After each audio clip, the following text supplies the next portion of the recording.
Hello and welcome to my channel.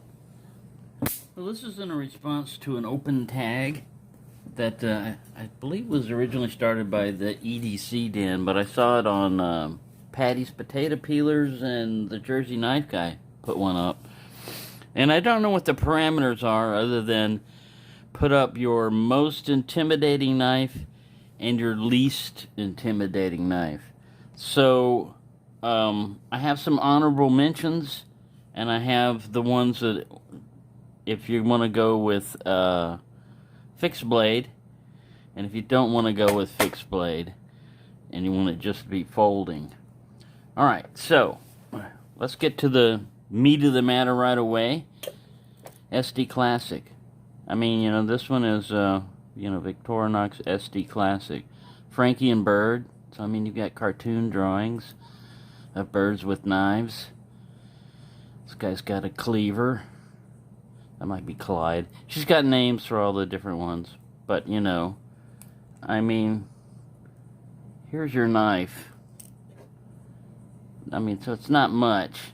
It's not very intimidating. Most people wouldn't go, ah, if you pulled it out. Some might, but they're going to have problems. Honorable mention. You know, these are not seen much anymore, but, you know, it's just a little, tiny little knife, much like the Victorinox, you know, like, I think Tobias said they used to get these in gumball machines and shit. You know, you'd put it in your quarter or whatever, and there'd be an egg, and you'd open it up, and sometimes it would be a knife back in the day. This one, too, is a little borrowable. Look how thin and unintimidating that blade. It probably could, you know, do some damage. As far as lady legs go, like Pete was saying, look at this. This is a super tiny lady leg. It's really going to be hard to be intimidated by that. And then, don't let size fool you. If you're always, you know, thinking, oh, a little small knife, what can they do? Look, I left that scar in there. That scar is going to be there the rest of my life. And it was given to me by this little tiny, unintimidating, tiny little knife. So, yeah.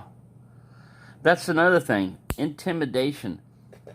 Who are you trying to intimidate? If you're just trying to intimidate the general populace, then, yeah, you know, you whip out a huge knife. Ah, that's not a knife. Now, this is a knife. What really matters is, does a person that's welding the knife know what the hell they're doing? And what's their intention? Are you intimidated? You know, if it's somebody who doesn't know which end of a knife is which, should you be intimidated? You know? But the number one winner would be this guy. It's a replica, but it's a 1918 trench knife. It has double-edged blade, stainless steel. This one, like I said, it's a replica, but it's still sharp. It has many ways to intimidate you. Brass knucks, skull-crushing pommel here, and a double-edged blade. So that, just by looks alone, lets you know that, hey, there's many ways for this thing to hurt you. You know, honorable mention would be any big fixed blade Bowie knife. This one just happens to be a timer. It's a rare release of an old timer. This one's a timer knife. And then, of course, a Gerber Mark II from back in the day. This one, I said, you know, was in much better shape until I moved to Texas and forgot that Texas has got humidity and that this was not a stainless steel blade. So yeah, that's an honorable mention there, and I think we've gone through all of them. So yeah, that's my two.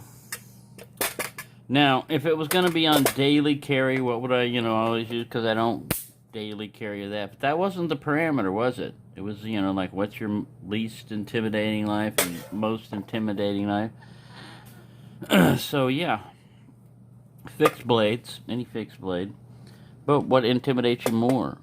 It's the dinosaur. No, I mean, well, it's, you know, It's whatever you're doing with it. I mean, they were able to take down airplanes with box cutters, and those are barely small knives and stuff, so intimidation, you know. What intimidates you more? Does size scare you more? Or does the person behind the knife scare you more? And really, it's the person behind the knife.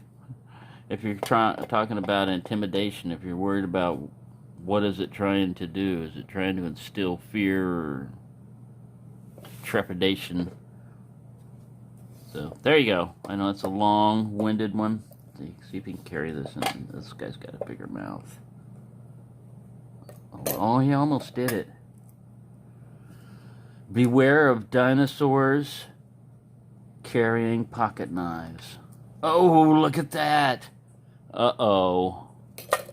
Well, good thing he dropped it out of his mouth. I was going to say, Planet of the Apes, Planet of the Dinosaurs. Well, they've already had that before. Thank you for watching, and have a nice day.